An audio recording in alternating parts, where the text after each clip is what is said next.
안녕하세요. 40대 후반의 매우 씩씩한 여성입니다. 자식 자랑은 팔불출이라고 하지만 저는 오늘 제 자식 자랑 좀 하겠습니다. 세상에 둘도 없는 제 아들은 발달장애를 가진 매우 특별한 아이입니다. 눈에 넣어도 아프지 않다는 말처럼 제 눈에 우리 아들은 차은우보다 잘생겨 보이고 임영웅보다 더 매력적입니다. 제 아들은 태어날 때도 사뭇 남달랐어요. 팔싹둥이 조산아로 태어나 곧바로 인큐베이터로 직행했으니까요. 아기를 보러 신생아 집중치료실에 가면 간호사들이 우리 치료실 최고 미남 면회요 할 정도였어요. 어머님, 아기가 이렇게 콧날이 우뚝하고 눈이 큰 애는 저희도 처음 봐요. 너무 사랑스럽네요. 간호사들의 칭찬을 들었습니다. 그렇게 한 달을 지내고서야 우리 아들은 엄마 품에 안겼습니다. 조산아였지만 유난히도 잘생기고 건강하며 온순한 아이였기에 100일이 지나도 1년이 지나도 제 아들이 장애가 있는 줄 몰랐습니다. 그저 저희 부부는 우리 애가 다른 애들보다 좀 시크하고 제법 쿨하며 애써 감정 표현을 잘 못하는 아이구나, 요 정도로만 생각했어요. 그런데 돌이 지나면서 조금씩 초조해지기 시작하더군요. 다른 또래 아이들이 엉금엉금 기어다니다가 잡고 걷다가 혼자서 걷기까지 하는데 우리 아들 우준이는 제 눈도 잘 마주치지 않고 제 목소리에도 거의 관심을 보이지 않았습니다. 다른 집 애들은 조금만 불편해도 앙 하면서 엄마에게 손을 내밀고 안기는데 우준이는 제 팔을 내밀어 스스로 엄마에게 안기는 행동을 하지 않았어요. 아이가 먼저 저한테 와서 제 무릎에 앉는 일도 없었어요. 그런데 희한하게 낯가림도 없었어요. 낯선 사람이 안아줘도 낯을 가리지 않고 쉽게 안겼습니다. 정작 또래들한테는 가까이 가려고도 하지 않았고요. 시어머니가 준이의 발달 상태를 걱정하셨습니다. 무슨 애가 순한 거냐 맹한 거냐, 모르는 사람이 안아주면 보통은 엄마한테서 안 떨어지려고 울거나 징징대는데 얘처럼 멍 때리면서 아무 표정 없는 아이는 처음 본다. 준아, 이 할미 얼굴이 보이니? 날 보고 있니? 엄마는 무슨 말을 그렇게 하세요? 애가 낯 좀 안 가린다고 맹하다니. 준아, 할머니 그딴 소리 하실 거면 집에 가세요 해. 그렇잖아. 애가 눈도 안 마주치고. 이것 봐. 나를 보는 게 아니라 내 머리 뒤를 보는데 얘가 뭘 보는 거야? 귀신이라도 보나? 우리 준이도 아는 거지. 할머니가 헛소리 하니까 거르자. 그래서 흐리눈 하는 거야.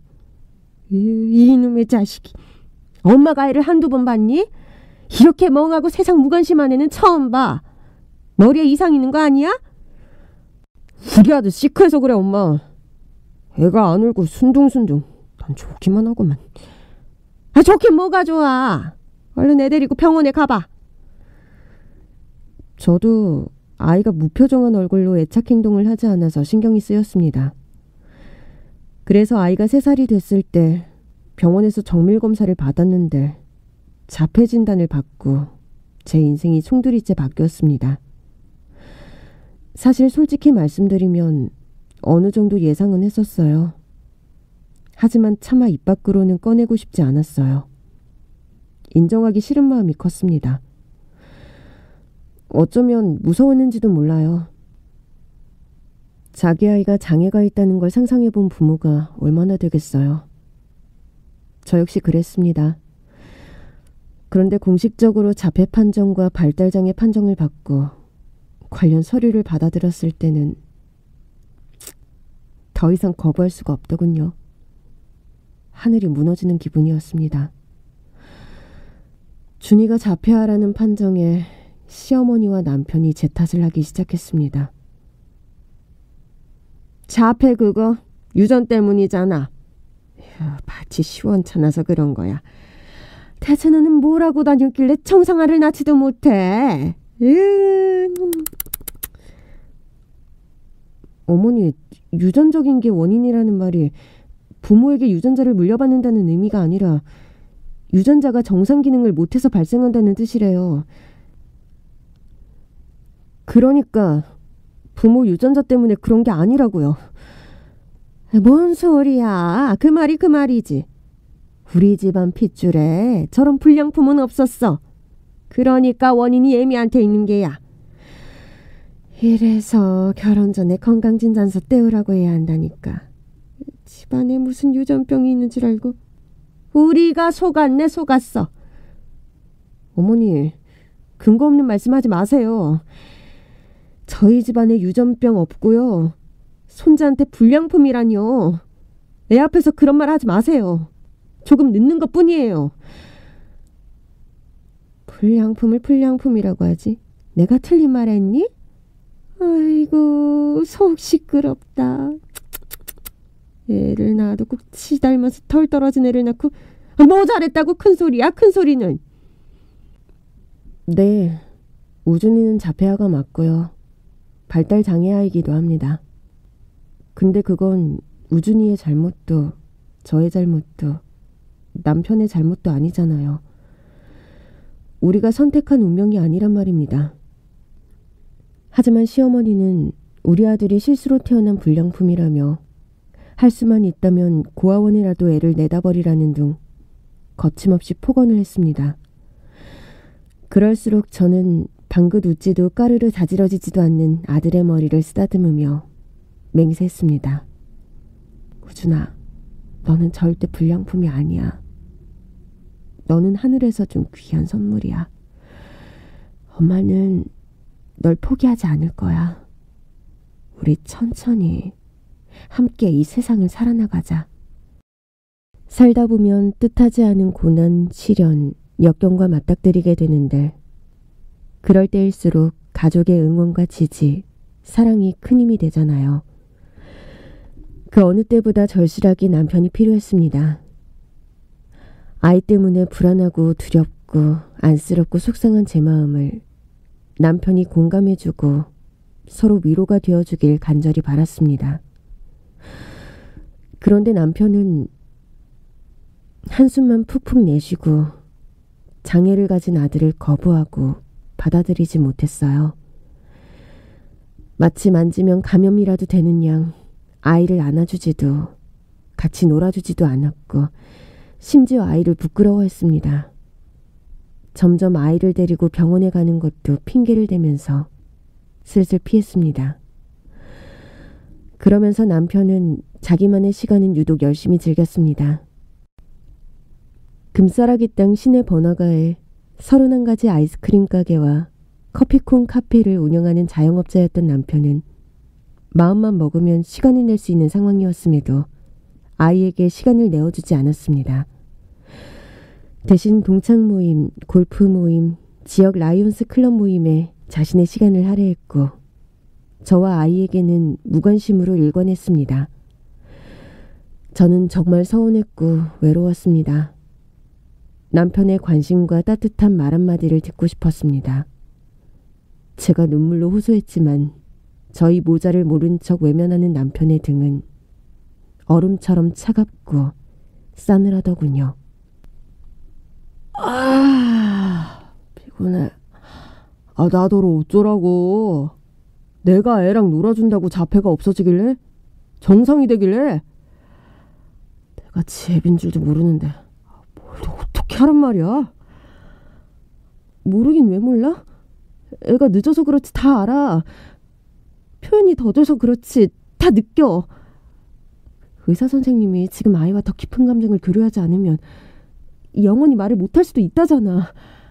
아빠가 같이 놀아주고 소통해야지 그나마 아이 사회성도 기를 수 있는 거라고. 그런 건 당신이 해. 당신 그런 거 잘하잖아.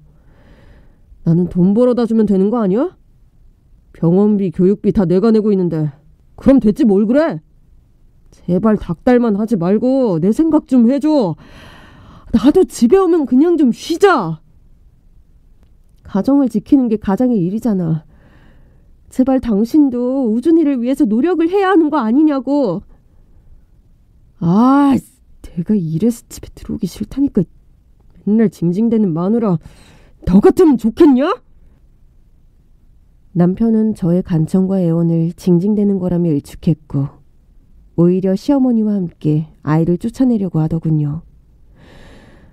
외국에 특수학교가 있으니 저와 둘이서 그리로 가 있으라고 했어요. 전 아이가 부모와 함께 사는 것이 아이의 정서와 교육에 더 좋을 거라고 믿었기 때문에 시어머니의 제안을 거절했어요. 저는 영어도 못하는데 그곳에 간들 제가 뭘 할 수 있겠어요? 친정 부모도 있는 이 땅을 떠나고 싶지 않았어요. 그러자 남편은 무슨 불만이 그리 많은지 점점 바깥으로 들었고 언제부터인가 늦는 날이 늘더니 결국 외박까지 일삼았습니다. 그 중에서 최악은 아들 생일에도 불참했다는 사실입니다. 하도 이상하고 수상해서 남편의 차며 옷이며 휴대폰이며 이것저것 뒤져본 결과 여자가 있었습니다. 남편 카페에서 알바하던 어린 여대생이었어요. 남편이 외박하던 날마다 그 여자애와 같이 있었다는 정황을 문자로 확인했습니다. 제가 알기로는 시아버지도 바람 전 적이 있으셔서 시어머니가 마음고생을 심하게 하신 걸로 알아요. 그래서 남편을 좀 혼내달라는 심정으로 득달같이 시어머니에게 달려가서 하소연을 해보았는데요. 그런데 팔은 안으로 굽는다고 시어머니는 자기 아들 편을 드셨습니다. 에휴, 내 아들 탓할 것도 없다. 네가 얼마나 남편을 안 챙기면 밖으로 돌았겠니? 주구장창 아들만 끼고 사는데 나라도 도망가지. 시어머니의 반응을 보고 이 집에 내 편은 아무도 없구나 실감했고 없던 정도 다 떨어졌습니다. 처음으로 이혼이란 단어를 떠올렸던 것 같아요.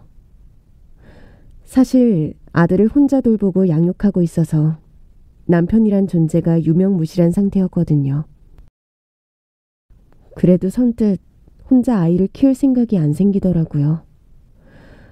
그렇게 남편은 바람을 피우며 1년의 세월이 흘렀고 우준이는 5살이 되었습니다.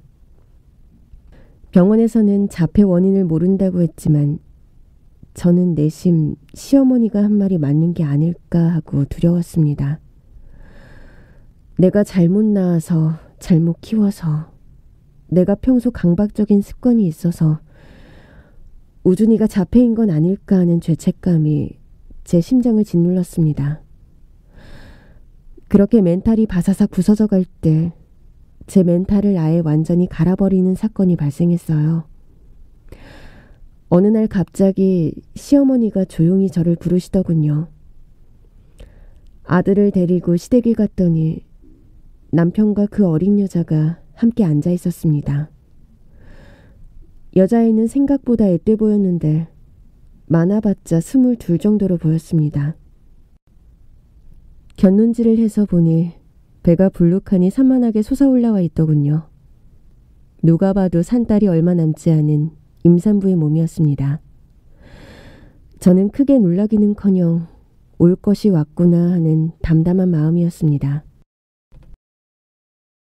아니, 심장이 쿵쾅쿵쾅 거렸지만 어떻게든 정신을 차려야 한다는 생각에 담담한 척 연기를 했던 것 같아요. 시어머니는 무슨 남북 정상회담을 중재하는 중립국의 수장이라도 된 듯이 엄숙한 얼굴로 입을 뗐습니다. 어서 와라. 내 오늘 단판을 내려고 너를 불렀다. 네, 어머니, 말씀하세요. 저는 들을 준비가 됐습니다. 우준이 애미야. 너도 우리 민석이가 손이 귀한 집안의 3대 독자. 귀한 아들인 건 잘 알 테고 우리 집안의 대를 이을 아이가 얼마나 절실한지 누구보다 알 거다. 그치? 네, 알아요. 일전에도 말했지만 나는 불량품에게 우리 집안을 맡길 수가 없어요. 용납이 안 돼.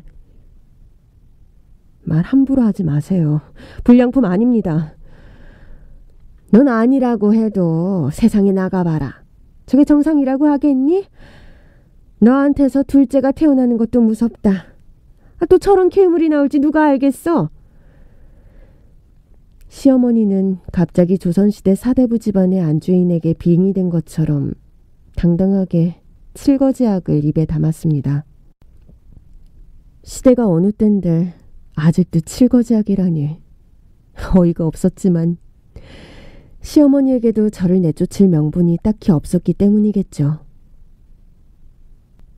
자고로 아들을 낳지 못하는 게 아내가 내쫓기는 이유가 된다고 했다. 비록 네가 아들은 낳았다만 어딜 봐서 저게 제구실을 하겠니? 나는 절대 안 된다고 판단했다. 그러니 섭섭하게 생각 말고 여기 도장 찍고 새 출발하렴.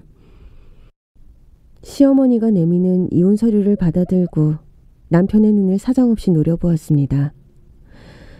남편이 제 눈을 피하며 변명을 해댔습니다. 인생 한 번 살지 두 번 사는 거 아니잖아. 이왕 사는 거 나도 내가 하고 싶은 거 다 하고 살고 싶어. 난 눈치 보면서 하기 싫은데 억지로 사는 거 별로야. 너는 어떨지 모르겠지만 나는 정신병 있는 아들한테 발목 잡혀 살고 싶지 않다. 제가 날 보는 눈빛이 너무 깨름칙하고 싫고 겁나. 소름 돋아서 너무 싫어. 어떻게 자기 아들에게 정신병이니 소름이 돋는다는 그런 천벌받을 망언을 할 수가 있는지 제 이성과 상식, 윤리 도덕으로는 이해할 수가 없었습니다. 언젠가 네팔에 자폐아인 아들을 버려두고 아이 여권을 가지고 귀국했다던 쓰레기 같은 부모들의 이야기를 들은 적이 있는데 그런 짐승만도 못한 부자가 지금 제 눈앞에 앉아서 개소리를 나불대고 있었습니다. 인간이기를 포기한 사람들의 뉴스를 보고 듣기도 했지만 막상 내가 겪게 될 줄은 몰랐네요. 현타가 왔어요. 이런 쓰레기들과 말도 섞기 싫다는 생각이 들었고 바람이라는 것도 한 번이 어렵지 그 다음부터는 쉽다고 하잖아요. 나중에는 바람에 무감각해질 게 뻔하고요. 앞으로 살아가는 동안 우준이를 키우면서 얼마나 많은 일들이 있을 텐데 그 긴 시간들을 남편 바람기 때문에 속 썩으면서 살 이유는 없다고 결단을 내렸습니다. 어머니가 원하시던 좋은 밭을 구하셨으니 앞으로 자식 농사 원하는 대로 많이 지으세요. 제가 봤을 땐 밭도 시도 속빈 강정의 빛 좋은 개살구 같지만 유유상종이라고 했으니 세 사람 찰떡같이 잘 어울리네요. 저도 사실 이런 집안 호적에 내 이름과 아들 이름을 올린다는 게 너무 수치스럽고 창피해요. 어머니 제안 수락할 테니까 제 요구도 들어주세요. 제가 이혼 도장 찍는 대신 우준이 양육비 그리고 위자료 아낌없이 주셔야 해요. 시어머니와 남편은 제가 이혼은 절대 안 된다고 울며불며 매달릴 줄 알았는지 저의 냉정한 반응에 흠칫 놀라는 기색이 역력했습니다. 그래. 너가 이혼만 해준다면야 이혼 위자료에 양육비까지 섭섭지 않게 챙겨주마. 얼마 주실 건데요? 얘 좀 봐. 걔가 돈독이 올랐네. 내일 모레 변호사 사무실에서 만나서 정리하자꾸나. 제발 저 아이 좀 내 눈에 안 띄게 치워. 우준이는 반복 활동을 좋아해서 방문을 열었다 닫았다를 수차례 반복하고 있었어요. 마음 같아서는 저들이 건네는 돈 따위 한 푼도 안 받고 싶었지만 그건 저들한테 오히려 이익이라는 걸 알았기에 시어머니가 제안하는 모든 것을 받아내기로 마음먹었습니다. 발달장애와 바우처 지원금만으로는 우준이를 양육하는 데 턱없이 모자라기 때문입니다. 방문을 열고 닫으면 오는 우준이를 데리고 나가려는데 어린 여자애는 뭐가 좋은지 연신 해실해실 쳐웃고 앉아있대요. 부하가 치밀어서 저도 모르게 한마디 쏘아주었습니다.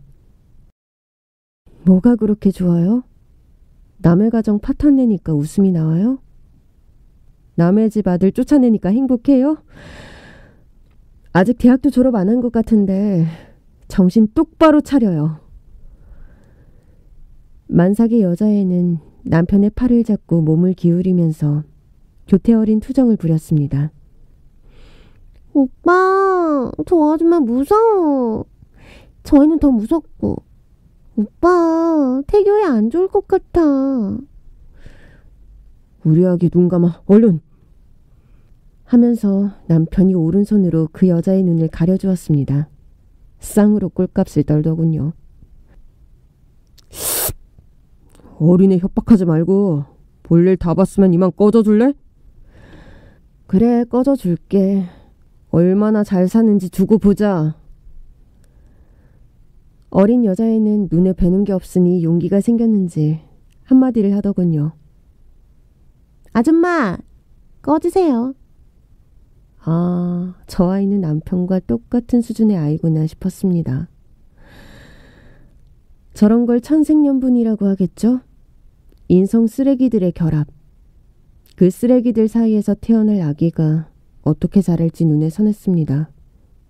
그렇게 저는 이혼 위자료와 양육비 명목으로 매달 300만 원을 받기로 하고 이혼 도장을 찍어주었습니다.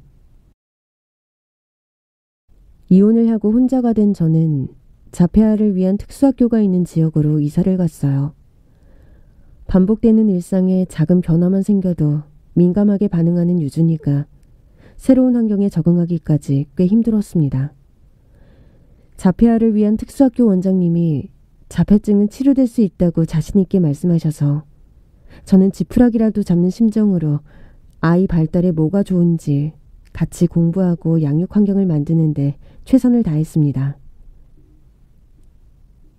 제가 이혼하고 우준이를 키우는 걸 알고는 저만 그런 게 아니라 대체로 부부 갈등의 요인이 된다고 말씀해 주셔서 그나마 위안이 됐습니다. 자폐 성향이 있다고 진단을 받게 되면 서로의 탓을 하며 부부간의 갈등이 생기기 마련인데요. 그건 엄마 탓도 아니고 아빠 탓도 아니에요. 부부가 잘 이야기하면 좋겠지만 꼭 부부가 아니라도 가족들이 아이를 위해서 충분히 놀아주고 소통할 수 있게끔 해주면 아이는 분명 계속적으로 좋아질 수 있습니다. 그럼 제가 우준이를 더 안아주고 더 많이 대화한다면 언젠가는 우준이가 다른 사람들과 이야기하고 소통하는 날이 올까요? 그럼요. 실제로 그런 경우를 제가 많이 봤으니까요. 우준이 어머니도 희망을 잃지 마세요. 물론 그런 긍정적인 변화가 자폐아의 10% 정도에 불과하다고 했지만 그래도 끊임없는 부모의 관심과 소통이 아이가 혼자만의 세상에서 고립되지 않도록 하는 데 도움이 될 거라고 하셨어요. 저는 그 말에 힘을 얻었고 아이가 혼자만의 세계에 빠져 있으면 부지런히 이런저런 이야기를 걸어주고 소통하려고 애썼습니다. 우준아, 뭘 보고 있니? 나뭇잎 보고 있니? 5월의 햇살을 받아서 참 반짝반짝 빛난다. 그치? 라일락 꽃향기도 나는데 느껴지니? 우준아, 맘마 먹자, 맘마. 엄마가 우준이를 위해서 몸에 좋은 걸로 갈았죠. 여전히 아이는 제 눈을 맞추지 않았지만 저는 무너지지 않겠다고 다짐했습니다. 제가 준이에게 늘 해주던 말이 있습니다. 엄마가 널 절대 포기하지 않을 거야. 조금 느려도 괜찮아. 그러니까 엄마랑 평생 걷자. 우리 같이 걸어가자꾸나. 그나마 이혼하고 양육비를 보내주던 1, 2년은 오롯이 아이에게 집중할 수 있었어요. 그런데 한 달, 2달 양육비를 넣어주지 않더군요. 어쩜 이렇게 양아치 짓을 하는지 전화를 걸어 따져 물으려고 했는데 전화번호를 바꾸고 제 전화를 받지 않았습니다. 네가 이런 식으로 나온다고? 그럼 내가 찾아가 주지. 하면서 남편의 카페로 찾아갔어요. 갈 때마다 알바생들이 사장님은 자리에 안 계세요. 해외여행 가셨어요? 하더군요. 남편과 시어머니는 이 핑계 저 핑계 대면서 만나주지 않았습니다. 우준이를 두고 일을 할 형편이 못 돼서 저는 친정 부모님께 사정을 말씀드리고 도움을 요청했습니다. 때마침 초등학교를 명퇴하신 친정아버지와 어머니가 이사를 오셔서 함께 살았습니다. 친정 부모님이 안 계셨다면 그 시간들을 어떻게 극복했을지 상상이 되지 않아요. 저희 부모님은 우준이의 좋은 친구가 되어 주었습니다.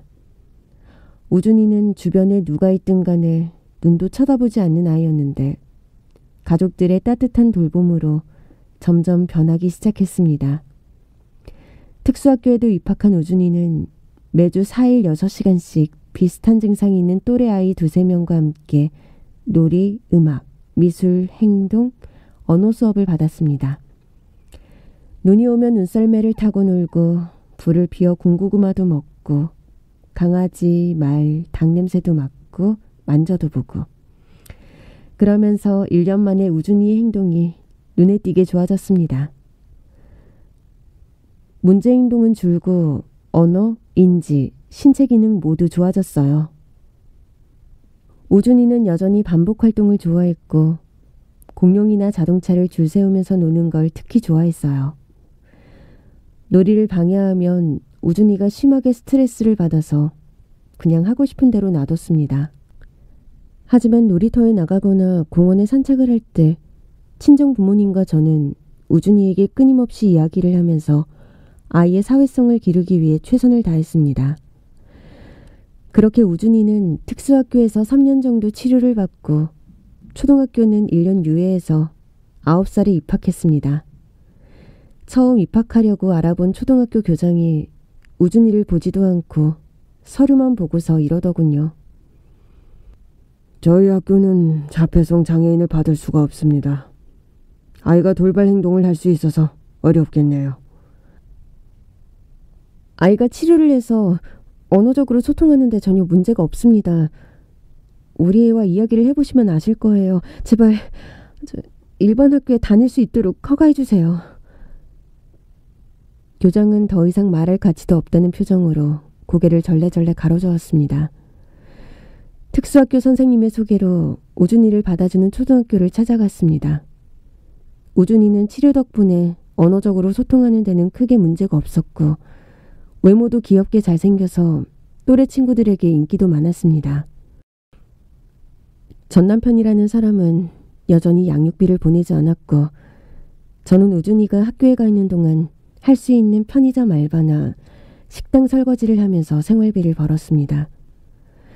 그런데 어느 날 우준이를 데리러 학교에 갔는데 교실에서 우준이가 나올 생각을 안 하는 겁니다. 제가 우준이 교실로 찾아갔는데 담임 선생님이 우준이에게 무슨 시험지 같은 것을 풀게 하고 계시다가 저를 발견하고는 교실로 잠시 들어와 달라며 부르시더군요.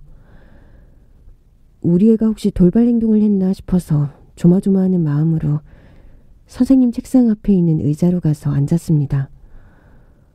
선생님, 무슨 일이에요? 우준이가 안 나와서. 어머니, 우준이가 엄청난 재능을 갖고 있는데 아셨어요? 무슨 말씀이신지 잘... 제가 보기엔 수학에 남다른 재능이 있는 것 같아요. 예? 설마요. 사실 우준이는 4살 때부터 글을 읽었고 몇 시간씩 가만히 앉아서 조각 1000개짜리 그림 퍼즐을 다 맞추었습니다. 크레파스를 빛 스펙트럼대로 나열하는 걸 좋아했고 빛과 소리를 쫓아 홀로 몰두하는 것도 자주 했어요. 차량 번호판을 가지고 암산할 정도로 숫자에 흥미가 많기는 했습니다. 보통 아이라면 아이고 우리 아들이 똑똑해서 암산도 잘하고 집중력도 좋다라고 생각했겠지만 이런 특성이야말로 자폐 증상이라고 하길래 그렇구나, 자폐라서 그렇구나 하고 말았죠. 그런데 그게 아니었어요. 어머니도 아시다시피 우준이가 아주 특별하잖아요. 저도 우준이 같은 학생은 처음 봐요. 네. 지금은 자폐 성향이 많이 줄었다고 여겼는데 아닌가요? 자폐 성향에 관한 말이 아니에요. 우준이는 학교에서도 글씨도 제일 예쁘게 잘 쓰는 아이고요. 친구들한테 인기도 굉장히 많습니다. 정말요? 고맙습니다. 고맙습니다. 그리고 수학 천재 같아요. 지금 고학년 수학 시험지를 풀게 했는데 수식을 쓰지도 않고 술술 풀고 있어요. 선생님 말을 듣고 우준이를 봤더니 정말 우준이가 아주 건방진 자세로 문제를 째려보다가 답을 써놓고 또 문제를 째려보다가 답을 적고를 반복하고 있었어요. 어머니, 보통 초등학교 1학년이면 덧셈 뺄셈을 손으로 하는 애들이 수두룩하거든요. 그런데 우준이는 마이너스 음수의 개념을 완벽히 이해하고 있어요. 0 빼기 5는 마이너스 5라고 하더라고요. 게다가 8 곱하기 8은 64잖아요. 이걸 우준이가 8은 2 곱하기 4니까 16 곱하기 4이거나 32 곱하기 2와도 같다는 개념을 완벽하게 이해하고 있어요. 제가 15년 아이를 가르치면서 이런 아이는 처음 봅니다. 선생님은 우준이가 곱셈을 단순히 외우는 수준이 아니라 그 원리를 이해하고 응용한다는 점에서 확실히 수학적으로 재능이 있는 것 같다며 앞으로 우준이 교육에 남다른 책임감이 생긴다고 하셨어요. 그 말씀을 들으니 저도 책임감이 커졌습니다. 선생님의 추천으로 영재교육원을 다니게 되었고 방과 후에는 집에서 초등학교 교사 출신인 친정아버지가 우준이 공부를 봐주셨습니다. 저도 우준이를 지도하려면 수학에 관심을 가지고 공부해야겠다 싶어서 서점으로 가 몇 권의 책을 샀어요. 펠레만의 살아있는 수학, 짱 쉬운 수학, 이런 수학은 처음이야. 이런 책들을 사서 읽었는데 정말 한두 장을 넘기는 것도 쉽지 않았습니다. 이게 무슨 말이야 대체. 누구나 짱 쉽게 푼다며. 그런데 왜 나는 하나도 모르겠냐고. 나 놀아버리겠네. 수알못의 수포자였던 저는 학창시절 경험했던 수학의 넘사벽에 막혀서 또 한 번 무릎을 꿇었습니다. 수학 문제도 모르겠는데 어떻게 된 게 해답풀이도 뭐라고 하는지 도무지 알아먹을 수가 없더라고요. 일테면 이런 거예요. 여러분도 짱 쉽다는 수학 문제 한번 같이 풀어보시죠. 저만 풀면 제가 너무 미안하잖아요. 문제 나갑니다. 수수께끼를 좋아하는 한 사람에게 나이가 몇 살이냐고 물어봤더니 이렇게 대답했대요. 내 나이는 3을 더하고 3을 곱한 수에서 내 나이에서 3을 뺀 후 3을 곱한 수를 빼면 내 나이입니다.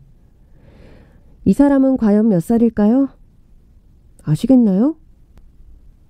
저는 정말 문제조차 이해가 되지 않았는데요. 해답풀이는 이렇게 되어 있더라고요. 3의 제곱년이 지나면 그의 나이는 지금보다 9년이 더 많다. 그리고 3의 제곱년 전에 그는 지금보다 9년이 어리다. 둘의 차이는 9 더하기 9, 즉 18년이다. 이것을 1차 방정식을 이용해서 풀면 간단하게 풀 수 있다고 하는데 3 곱하기 3 곱하기 마이너스 3 곱하기 마이너스 3은? 이걸 풀면 간단하대요. 뭐가 간단하죠? 풀이는 생략하겠습니다. 도무지 제 머리가 이해를 못해서 그런 건 아니고 시간 관계상 생략할게요. 아무튼 답은 18살이래요. 혹시 정답을 맞추신 분 계실까요? 맞추셨다면 당신은 분명 수학 영재 아니면 천재이실 거예요. 인정! 훌륭하십니다. 당신의 수학적 재능에 박수를 보냅니다. 아무튼 흥미로운 문제가 더 많지만 저처럼 숫자만 봐도 경기를 하는 분들이 계실지 모르니 이쯤에서 그만하겠습니다. 하여튼 쉽다는 말에 속아서 구입한 책들을 한 장도 못 넘기고 처박아 두었는데 우준이가 이걸 꺼내서 재미있게 읽고 문제를 풀고 있더라고요. 엄마! 너무 재미있어요! 하면서요. 그제야 저는 처음으로 제 아들의 비범함을 깨달았습니다.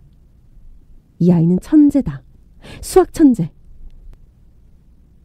이때부터 저는 부지런히 우준이가 흥미를 가질 법한 수학책들을 구해 선물해 주었습니다. 우준이는 다양한 수학 공식이 수록되어 있는 책을 빠르게 훑어보고는 자신만의 방법으로 공식을 만들어내기도 했습니다. 우준이가 만든 공식이 원래 공식과 완전히 동일하다는 것을 나중에 알게 되었지만 자신만의 방식으로 공식을 만들어내는 것은 우준이에게 큰 자신감을 안겨주었습니다. 우준이 담임선생님은 카이스트의 교수님을 소개해 주셨고 그분이 우준이의 수학적 재능을 제대로 발휘하도록 이끌어주는 멘토이자 지도교수가 되어주셨습니다. 우준이는 각종 수학 캠프와 수학대회에 참가해서 다른 수학적 재능을 가진 언니 오빠들과 아이디어를 공유하면서 하루하루가 다르게 성장해 나갔습니다. 선행을 한 적이 없는데도 성적이 좋았어요. 우준이는 책을 보면 그냥 사진 찍는 것처럼 기억한다고 하더라고요. 과학고등학교에 들어가서도 늘 전교 1등, 수학시험 100점을 못 맞은 적이 한 번밖에 없어요. 장염으로 아파서 집중을 못했기 때문이래요. 수학 문제 앞에서는 실수도 안 하고 싸가지 없게 식도 안 쓰고 암산으로 문제를 푸는 우준이는 공부만 잘하는 게 아니라 인성도 좋았어요. 학교 선생님과 문제풀이 대결을 할 때는 선생님을 위해 우준이는 암산으로만 풀고 선생님은 노트에 수식을 써가면서 풀었어요. 어른인 선생님이 아니라 제자인 우준이가 핸디캡을 자처했다고 하더라고요. 그렇게 해서 선생님을 이기게 해주는 착한 아이였어요. 학교 선생님이 너한테 더 가르칠 게 없다고 했지만 우준이는 그래도 선생님 말씀 듣다 보면 한두 개는 깨닫는 게 있어요. 학교 다니는 것도 재미있고요. 라고 해서 선생님의 자존심에 스크래치가 갔다고 무스갯소리를 하셨어요. 그렇게 우준이가 카이스트 공대에 납치당하다시피 입학을 했고 대학 2학년 때 세계 국제수학 올림피아드에서 당당히 1등을 차지했습니다. 금메달과 최고 득점자상을 수상하자 미국 하버드 대학교와 프린스턴 대학교, 각종 유명 기업에서 후원을 하겠다고 난리가 났습니다. 수학을 사랑하고 올림피아드에서 좋은 성적을 거두게 되면서 우준이는 뉴스 인터뷰도 하고 신문에 기사까지 났습니다. 우준이 유명세에 저까지 인터뷰를 하게 돼서 얼마나 민망했는지 몰라요. 자폐 스펙트럼 장애인을 수학 천재로 키운 장한 어머니라고 칭송하는데 우준이가 특별해서 그런 거지 제가 뭘 한 게 있나요? 그저 부끄러울 따름이었습니다. 우준이가 자폐라는 진단을 받았을 때만 해도 내가 우준이보다 먼저 죽으면 어떡하지? 걱정과 불안에 눈앞이 캄캄했었는데 쓸데없는 걱정이었습니다. 우리 아들은 내가 생각했던 것보다 더 잘 자라주었으니까요. 우준이가 처음 다녔던 자폐아를 위한 특수학교 원장님, 우준이의 수학적 재능을 발견해 주신 초등학교 선생님, 우준이가 학문적 성취를 이룰 수 있도록 지도해 주신 카이스트 대학 교수님, 그리고 자폐라는 고립의 세계에서 수많은 소통으로 이끌어내 주신 저희 친정 부모님, 지금의 값진 열매를 맺기까지 수고해 주신 많은 분들에게 감사의 전화를 드렸고 축하의 인사를 주고받으며 너무나 행복했습니다. 문득 친정엄마가 그러시는 거예요. 예, 유튜브가 대세라고 해도 공중파 뉴스가 대단하긴 하더라. 뉴스 한번 나갔다고 세상에 내 돈 떼먹고 이사간 영심이 엄마까지 전화가 왔더라고. 사돈의 팔촌까지 다 연락 올 기세야. 우준이 옆에 내가 괜히 서 있었나 봐. 내 얼굴 알아보고 전화했지? 아휴 참, 인터뷰 안 한다고 했는데 꼭 엄마 인터뷰 받아야 한다고 해서 민망하게. 지금 우준이를 누가 만들었는데 엄마 인터뷰하는 건 당연하지. 우리 딸 만세다. 우리 손자는 만만세고. 엄마, 나 문득 소름 돋았어. 왜? 뭐 때문에? 갱년기냐? 뭔 일이야? 아니야. 엄마 정말 고마워. 엄마 아빠 아니었으면 우준이를 어떻게 나 혼자 케어했겠어? 너무너무 고맙습니다. 네가 고생이 많았지. 장하다 내 딸. 내 딸이지만 정말 훌륭해. 엄마 전화를 끊으면서 제가 소름이 돋았던 것은요. 뉴스를 보고 수많은 사람들이 저희 가족인 줄 알아봤듯이 우준이 친아빠도 뒤늦게 우준이를 만나겠다고 찾아오는 건 아닐까. 불현듯 두려움이 엄습했기 때문입니다. 불길한 예감은 어김없이 현실이 되었습니다. 뉴스가 나가고 일주일도 안 돼 예전 시어머니에게서 연락이 왔습니다. 방송국에 자신이 우준이 할머니라며 제 연락처를 물어봤다고 당당하게 말하는데 역겨워서 토악질이 나왔어요. 한 번만 만나달라고 몇 번을 전화해서 울고불고 애원하길래 대체 무슨 소리를 하려고 그러나 호기심을 참지 못하고 덜컥 약속을 잡아버렸네요. 우준이가 5살일 때 제가 이혼하고 그 집에서 나왔으니까 소식이 끊긴 지 20년 만에 처음 만나는 거였어요. 전 시어머니와 만나기로 한 날 약속 장소에 도착해보니 그 여자는 저보다 먼저 나와서 초조하게 저를 기다리고 있었어요. 아유 아가, 우준애미야, 여기야 여기. 어느새 70대로 접어든 시어머니는 또래 어르신보다 더 늙어 보였고 피부도 푸석한 것이 건강도 굉장히 나빠 보였습니다. 하긴 마음을 어떻게 쓰느냐에 따라 얼굴 인상도 바뀐다는데 그동안 어떤 삶을 살았는지 한눈에 알 수 있는 쭈글쭈글 마귀알몸 얼굴이었습니다. 온다고 수고 많았지? 오늘 귀한 시간 내줘서 너무 고맙다. 고마워. 지나치게 다정한 그녀의 말투가 가식적으로 느껴졌습니다. 예. 저를 보자고 한 이유가 궁금해서 나왔어요. 그렇지. 너는 어떻게 잘 지내니? 혹시 재혼은 했고? 아니요. 우준이 키운다고 정신이 하나도 없었거든요. 재혼 생각을 해본 적이 없어요. 에휴, 그래, 그랬겠다. 내가 괜한 걸 물었네. 시간이 별로 없어서요. 용건만 간단히 말씀해 주시겠어요? 아유, 그래, 용건만 간단히. 내가 간단하게 말하마. 자, 우준이 애비 이혼한 건 알고 있니? 아니요. 너랑 이혼하고 우준이 애비가 땅을 치고 후회를 했단다. 조강지처를 벌였으니 할 말이 없지.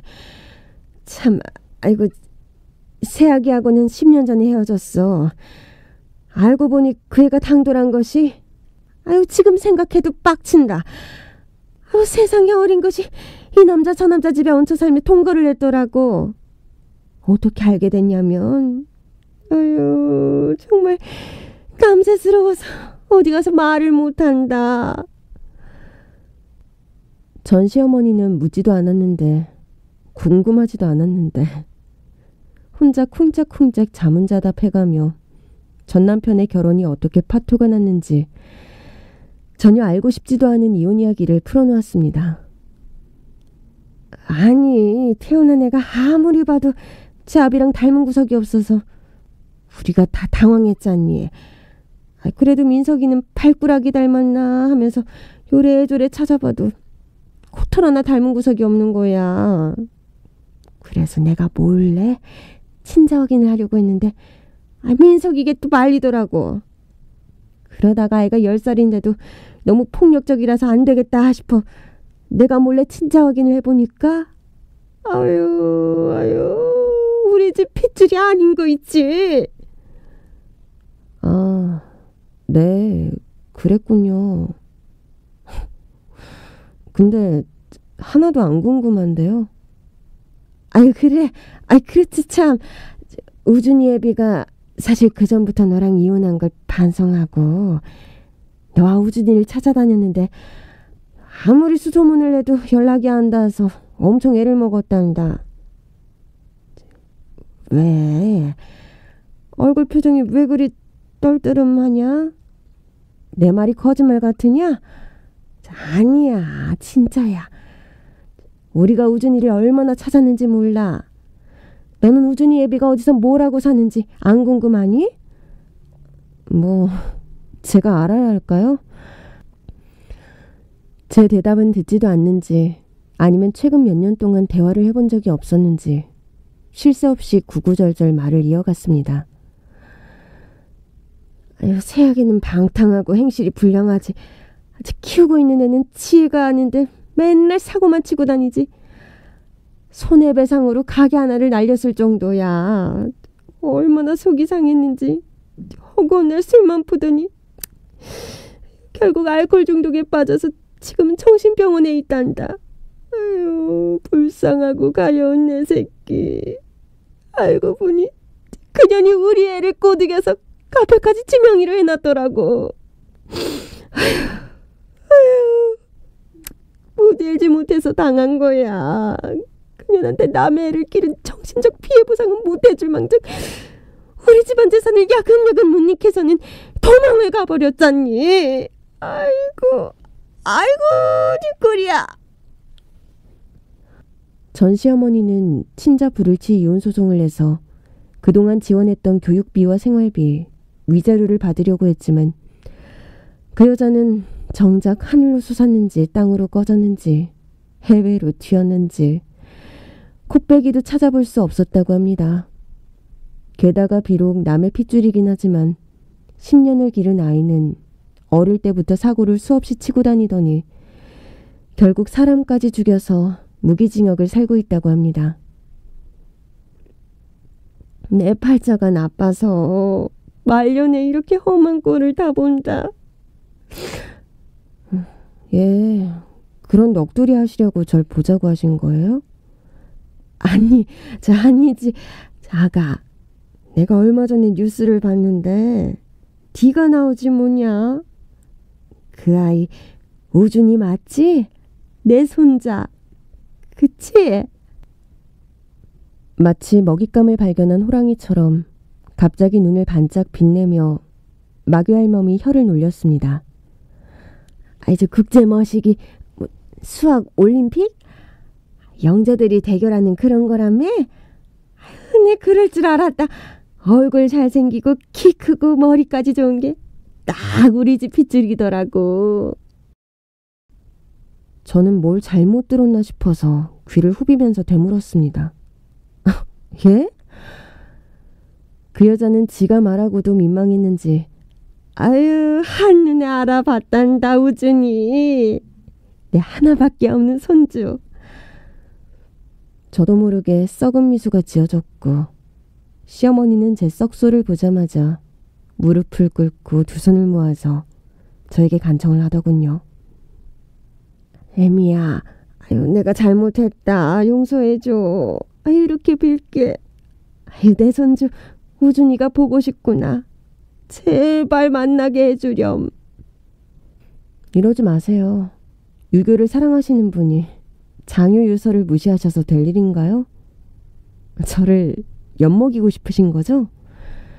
아니다, 우준이 애미야. 딱 한 번만 만나게 해주면 안 되겠니? 나도 살 날이 얼마 남지 않아서 그래. 세상 다산 불쌍한 표정으로 저에게 매달리며 애원을 하더군요. 그런다고 제 마음이 볶는 녹듯 녹지는 않죠. 아직도 당신이 한 말을 못 잊고 살아요. 제 입에 올리고 싶지 않지만 당신의 과거를 떠올리게 하려면 어쩔 수 없네요. 저는 심호흡을 하고 평생 가슴에 상처로 남아있던 단어를 꺼냈습니다. 이제 와서 불량품을 왜 만나시려고요? 덜 떨어진 병신이라고 얼른 안 보이는 곳으로 치워달라고 하셨는데 이제 다 까먹으셨나 봐요. 그건 내가 잘못했어. 저한테도 모욕을 주셨죠? 그놈의 밭이 문제라고. 우리 집안 유전자 때문에 불량품을 생산했다고. 저더러 썩 꺼지라고 하셨잖아요. 내가? 그랬어. 아이고, 이놈의 주둥아리를. 그 여자가 자기 입을 손바닥으로 매섭게 찰싹찰싹 때렸습니다. 이놈의 주둥아리 유자를 내 말. 아유! 찰싹찰싹 찰지게 내리치는 소리에 카페 안 사람들이 수군대며 저희를 쳐다봤습니다. 이혼하고 우준이랑 단둘이 살 때 우준이가 얼마나 심심하고 외로웠는지 집 앞 놀이터에 앉아있는 새들을 향해 힘없이 이러더군요. 같이 놀자. 그때 같이 좀 놀아주시지 그러셨어요. 우준이가 가장 필요로 할 때는 병신이라고 내쫓고 이제 득이 될 추억천재라고 하니까 할머니 지분을 주장하시는 건가요? 진작에 있을 때 잘하지 그러셨어요. 그랬다면 국제수학올림피아드 우승자 정우준의 할머니로 세상 다 가진 기분을 누리고 사실 텐데. 자업자득이죠. 뭐 누굴 탓하겠습니까? 저는 더 할 말도 들을 말도 없는 것 같으니 일어날게요. 저는 그 자리를 박차고 일어나서 나오려다 말고 그 여자에게 한마디를 더 쏘아붙였습니다. 참, 꼴랑 2년 양육비 주신 걸로 우리 아들 집은 주장하려고 하지 마세요. 자동이체가 안 돼서 찾아갔을 때 만나주지도 않고 연락도 안 되더니 무슨 염치로 날 찾아왔는지 모르겠네요. 나이 들면 다 이렇게 뻔뻔한가 싶고. 당신처럼 늙고 싶지 않아요. 우준이 근처 찾아가기라도 하면 제가 어떤 방법을 다 동원해서 차단할 테니 아예 꿈도 꾸지 마세요.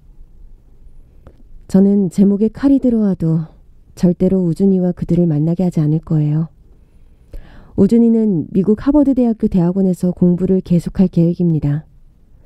물리학과 수학, 컴퓨터 과학 분야에서 다양한 연구를 수행하며 특히 장애인들이 수학 및 과학을 배우고 연구할 수 있는 방법을 탐구하고 이를 위한 자료와 자원을 제공하는 데 힘쓸 거라고 하네요. 제 아들의 업적과 열정이 다른 장애인들에게 용기와 영감을 줄 수 있으면 좋겠습니다. 얼마 전 자폐를 가진 천재 변호사에 관한 드라마가 인기였잖아요. 그 드라마 덕분에 자폐의 정확한 진단명은 자폐 스펙트럼 장애이고 스펙트럼이란 단어에서 알 수 있듯 자폐인은 천차만별이란 것을 알리는 계기가 되어서 저는 반갑고 좋았습니다. 자폐라고 모두가 다 드라마나 영화에서 그려져 왔던 모습은 아니에요. 우준이처럼 사회성은 없지만 재능은 비상한 자폐 스펙트럼을 가진 아이가 있는가 하면 비범한 재능 없이 학교 성적이 좋지 않은 자폐 스펙트럼 아이도 있을 거예요. 내 아이가 천재가 아니라고 실망할 필요가 없다는 말씀입니다. 자폐 스펙트럼 장애는 병에 걸린 것이 아닙니다. 그래서 정확한 치료액도 없습니다. 그러나 자폐 진단을 받았던 저희 아이는 매우 건강했습니다. 부모가 시간이 한데 아이와 놀아주지 못한다고 자책하지 마세요. 아이는 느리지만 분명 조금씩 성장해 가니까 저와 같은 시간을 보낼 부모님들이 부디 용기와 희망을 잃지 마시길 바랍니다. 외국에는 자폐 스펙트럼 장애를 가지고도 의사나 교사, 프로그래머, 연구자들이 수두룩한데 우리나라에서는 보기가 힘들다고 합니다. 그 이유는요. 자폐를 가진 사람이 대한민국 일반 학교에 진학하면 그 순간부터 아이들의 괴롭힘과 학교폭력의 그림자에서 벗어나기가 쉽지 않아요. 중고교 시절에 힘들어도 미래를 위해 일반 학교에 남을지 아니면 특수학교나 특수학급으로 갈지 갈림길에 서는데 대부분은 특수학교를 선택합니다. 자폐성 장애가 있는데도 장애인 등록을 하지 않는 분도 많고요. 자폐 스펙트럼 장애아의 부모가 노력하는 만큼이라도 아이들이 우리 사회의 구성원으로 소속감을 느끼고 살아갈 수 있기를 여러분의 관심과 사회적 공감이 이루어지면 좋겠습니다. 제 아들 자랑한다면서 구구절절 말이 많았네요. 끝까지 들어주셔서 고맙습니다. 모두 행복하세요.